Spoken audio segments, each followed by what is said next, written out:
சமைக்கிறது மட்டும் இல்லை, நம்ம கலாச்சாரத்தில் பரிமாறுறது கூட ஒரு அழகு தான். அந்த பரிமாறுறத வச்சே நம்ம வந்து அந்த விருந்தோம்பல் எப்படிங்கிறத சொல்லிடுவாங்க.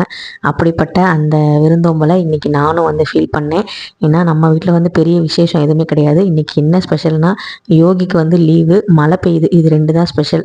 அதனால் வந்து பார்த்திங்கன்னா இன்றைக்கி வீட்டில் எல்லோரும் இருக்கோம் அப்படிங்கிறனால நான்வெஜ் எடுத்து சாப்பிட்லாம், அந்த கிளைமேட்டுக்கு சூடாக பிரியாணி செய்யலாம் அப்படின்னு சொல்லிட்டு பாஸ்மதி அரிசியில் பிரியாணி செஞ்சு, காடை 65, சிக்கன் 65 செஞ்சு, காடை கிரேவி வாங்கினது 2 ஐட்டம். ஆனால் வந்து பார்த்திங்கன்னா அந்த பிரியாணி இலையில வச்சோடனே அந்த இலையே பார்த்திங்கன்னா ஃபுல்ஃபில் ஆயிடுச்சு.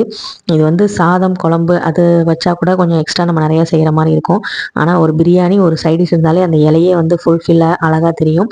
அதுதான் வந்து பிரியாணியோட ஸ்பெஷல். அந்த பிரியாணிக்கு ஒரு மரியாதை செய்யணும் அப்படிங்கிறதுக்காக தான் வாழை இலையில் வந்து இன்றைக்கி வந்து நாங்கள் எல்லோரும் சாப்பிட்டோம். ரொம்ப ரொம்ப சந்தோஷமாக இருந்துச்சு. யோகியும் வந்து ஹாப்பி, அருள்முருகனும் ஹாப்பி, நானும் ஹாப்பி. அடுத்த வீடியோவில் பார்க்கலாம். தேங்க்யூ.